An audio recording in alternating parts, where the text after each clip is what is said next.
Hola amigos, bienvenidos al capítulo 26 ya. Vamos a empezar a integrar la librería de Apache HTTP Client. Esta librería nos va a servir para hacer ya el enlace con el programa servidor. Nos habíamos quedado con el Async Task Listener. Vamos a crear un nuevo paquete para organizar un poquito nuestro código. Todo lo que tenga que ver con red, sincronización, vamos a meterle este paquete que es .net, que es com.acme.miscontactos.net. Vamos a crear una clase central. Esta clase se va a llamar HTTP Dispatcher. Lo que va a hacer es, como su nombre lo dice, va a despachar, va a enrutar, por así decirlo, las solicitudes que hagamos al servidor. Lo que va a hacer este HTTP Dispatcher es decidir si se va a ir la información por el método get, por el método post, el método put o el método delete del stack de métodos que tenemos en HTTP. Estos son los cuatro básicos que se utilizan para lo que sería REST. Entonces vamos a trabajar con ellos. Ahorita estamos creando estas tres líneas de código. Primero vamos a obtener una referencia al contexto de la aplicación, así como también el objeto Object Mapper, que es la clase que nos va a servir para poder hacer la serialización, como ya lo habíamos hecho anteriormente, hacia JSON. Igual vamos a crear en esta línea 14 una constante que va a tener la base, vamos a llamarle el esqueleto o la estructura básica de lo que va a ser la URL al servidor. Esta URL está basada en un proyecto que estamos llevando en otro tutorial, que es el desarrollo de aplicaciones web o de web apps con REST. Esto lo estamos haciendo con NetBeans en el otro proyecto. Ahorita les va a aparecer aquí el vínculo. Por si no han seguido este tutorial, es únicamente de 6 capítulos, pero ya nos lleva de la mano de cómo desarrollar una aplicación web que utilice servicios web REST para hacer este tipo de intercambio de información con documentos JSON. Creamos igual aquí una constante que va a ser la dirección del servidor. Acuérdense que esta la estamos obteniendo de las preferencias que configura el usuario. Así también vamos a poner aquí el puerto en que está escuchando el servidor. Ya habíamos definido por ahí que en forma predeterminada fuera el puerto 8084, que es el puerto predeterminado en el que escucha Tomcat, en el que viene obviamente dentro de nuestro entorno de desarrollo NetBeans. En esta línea 18 simplemente hacemos una constante para guardar también lo que sería el usuario que está registrando este contacto. Obviamente cada contacto que se esté sincronizando. Creamos un constructor. Este constructor va a recibir el contexto únicamente, pero en base a este contexto vamos a inicializar cada una de las variables. Ahorita aquí tenemos un diagrama de cómo es que funciona el protocolo o el método REST. Esto es el cliente, hace una petición. Por ejemplo, ahí en el diagrama dice HTTP post. Hace una petición al servidor enviando un documento JSON. El servidor te responde a través de la misma URL, ya en base a algún proceso que haya interno dentro del servidor, otro documento JSON con la petición. Desde luego esta interfase nos va a traer una integración muchísimo más transparente y mucho más fácil de poder manipular que si fuera con servicios web tradicionales SOAP que utilizarían XML. La verdad es que JSON es mucho más ligero y lo que tratamos de hacer, sobre todo con aplicaciones móviles, es que todo sea súper ligero. En el constructor estamos inicializando cada una de las variables, constantes que definimos en la parte de arriba. De hecho, pues estamos obligados, ¿no? De acuerdo al uso de constantes en Java, si nosotros definimos una constante, tenemos dos opciones de inicializarla. Una, en el momento en que le estamos declarando, u otra que estamos obligados a hacer en el constructor, lo cual es prudente en este momento de ponerlo en este caso. Igual inicializamos nuestro objeto mapper para obtener una referencia a nuestra clase que va a hacer ese tipo de transformación que ya habíamos definido en capítulos anteriores, que era nuestro objeto cliente a un documento JSON para poderlo transferir al servidor. Ahora hay que pedirle a Jackson, al API de lo que sería la conversión a JSON.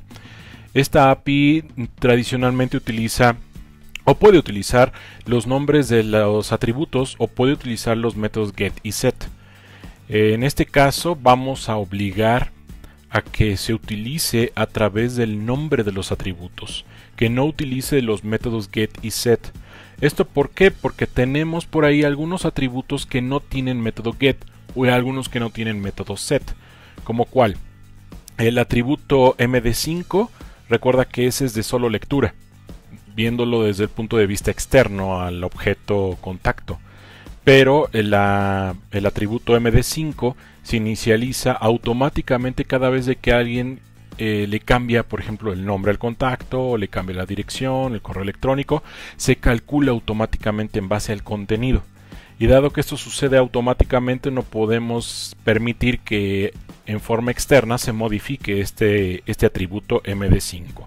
Por lo tanto, con estas dos líneas de código 31 y 32 obligamos a que se utilice el campo, es lo que estamos definiendo en la línea 32. Property accessor.field, le estamos dando oportunidad de que la clase JSON AutoDetect dé el permiso para que tenga visibilidad cualquiera que desee este tipo de transformación hacia JSON. Ahora vamos a poner del lado derecho pues el stack completo conforme lo vayamos llenando de los métodos de HTTP. Empezamos con el primero, que es el más sencillo, que es el doGet. Le pasamos su tipo de dato genérico. Estamos definiendo un tipo de dato genérico. Esto es para pues darle cierta holgura, cierta flexibilidad a nuestro código, por si quieres reutilizar este código para hacer otro proyecto o implementarlo en otro lado, pues se puede implementar fácilmente, no dejándolo completamente estricto a lo que sería nuestro tipo de dato contacto. Entonces, por lo tanto, le ponemos genérico T. Igual estamos aquí generando nuestro objeto String Builder para poder generar a su vez la URL final. Aquí el get va a estar restringido a solamente poder obtener datos que estén vinculados a lo que se encuentra en la constante registry owner o el dueño del contacto o del registro. Esto lo hicimos desde un principio cuando el usuario da de alta un contacto, pues automáticamente se jale de las propiedades de la aplicación el usuario que está dando de alta esta información, y ese es el dueño, por así decirlo, del registro. Por lo tanto, ponemos aquí builder.append y entre comillas owner. Este diagonal owner diagonal es la ruta o el path, por así decirlo, de solicitar la información en el servidor. ¿Por qué? Porque va a venir la ruta diagonal JSON web, diagonal REST, diagonal contacto, diagonal owner, diagonal y el nombre del usuario que se dio de alta. Todo esto es la URL de acceso al método get en nuestro servidor. Igualmente viene con todo su protocolo HTTP, el nombre del servidor, 2 puntos y el puerto que se esté trabajando. Ahora, en este if vamos a validar si es que el Wi-Fi se encuentra activo. De lo contrario, ponemos aquí un else, en donde mandamos un simple toast al usuario diciéndole que el Wi-Fi no se encuentra disponible. De lo que se va a tratar, como platicábamos el capítulo anterior, es de que el usuario nada más pueda sincronizar datos a través de Wi-Fi. Esto se puede modificar a que trabaje también sobre JSON, pero es prudente avisarle al usuario que cada vez de que intente sincronizar datos utilizando una red móvil, pues le puede generar algún tipo de gasto que va a tener que pagar, ¿no? Eventualmente. Vamos a entrar de lleno con el método Wi-Fi enable. Vamos a verificar que si el Wi-Fi se encuentra activo utilizando clase Connectivity Manager. La clase Connectivity Manager obtenemos una instancia, así como encontramos en esa línea de código. A través del contexto solicitamos un servicio del sistema y le pasamos como referencia la constante Connectivity Service.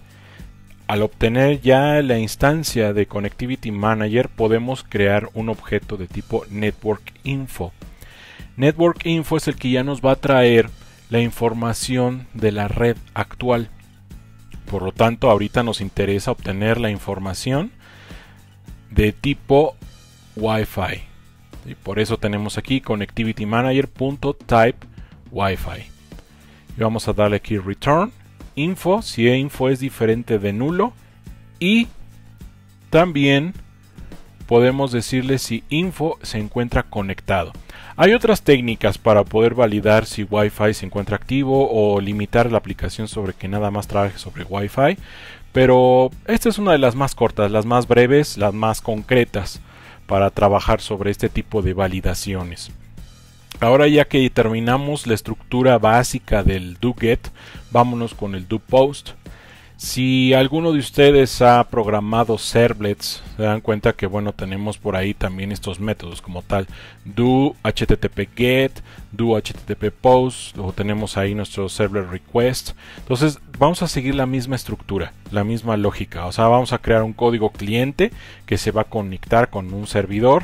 El servidor nos va a responder en base a unas peticiones que nosotros les hagamos. Por lo tanto, vamos a trabajar directamente ahora con el doPost. El doPost va a ser muy sencillo al doGet, muy sencillo, muy semejante al doGet.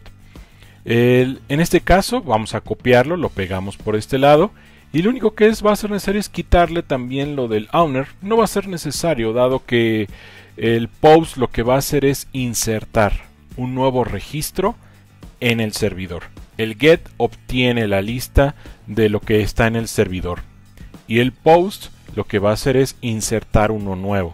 Por lo tanto, no es necesario pasarle el owner. El owner ya viene dentro de nuestro JSON bin que se encuentra declarado en los parámetros en la línea 53. Igual ahorita le damos builder.toString y convertimos el builder a la URL en cadena que vamos a necesitar. Desde luego ahorita tenemos aquí nuestro comentario to do, lo cual nos va a hacer que nos recordemos qué es lo que tenemos que hacer más adelante. O sea, vamos a ir creando poco a poco cada una de las partes. Ahora vamos a hacer el put. El método put, ¿para qué sirve? De acuerdo a la estructura REST, nos va a servir para hacer cualquier tipo de actualización.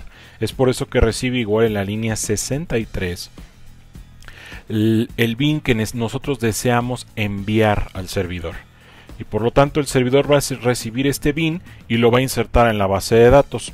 Lo único que hay que hacer es pasarle a la URL el ID del cual nosotros deseamos que se actualice. ¿Ok? Nada más que fíjate que es el server ID. Es el ID que genera el servidor, más no el ID que generamos en Android. ¿Ok? Sobre estos dos IDs vamos a trabajar más. Vamos a explicar más a detalle qué es lo que significa y por qué tenemos estos dos IDs. Por el momento nada más asegúrate que el append mande llamar el ID del servidor, que es el que asigna el servidor. ¿Ok? Vamos a hacer ahora el doDelete. Como su nombre lo dice, este es el encargado de eliminar. Y la verdad es que este es el más sencillo de todos. En realidad nada más necesita el puro ID y listo. A menos que nosotros necesitáramos hacer otro tipo de validación, ¿no? Que nos elimine, por ejemplo, todos los contactos que empiecen con determinada letra, o hiciéramos algo más complejo. Pero por el momento vamos a trabajarlo únicamente con los IDs. De nueva cuenta, te repito, es el ID que nos genera el servidor. Vas a preguntar, bueno, a lo mejor, ¿cómo es que sé desde la terminal qué ID me asignó el servidor? En el momento de realizar la sincronización lo vamos a ver, y la verdad es que no va a ser muy complejo. Por el momento vamos a hacer el commit para ir guardando cada una de las etapas y que no se nos pierda nada de vista. Y bueno, por el momento va a ser todo. Nos vemos del siguiente capítulo, donde ya vamos a empezar a implementar cada uno de los métodos por separado, para irlos explicando uno por uno, porque sé que este proceso va a ser muchísimo más complejo y la verdad nos va a llevar aproximadamente 4 capítulos más. Bueno, por el momento es todo. Muchísimas gracias por sus comentarios. No se olviden en registrarse a este canal, porque van a encontrar muchas sorpresas y muchísimos tutoriales más. Gracias y que tengas un excelente día.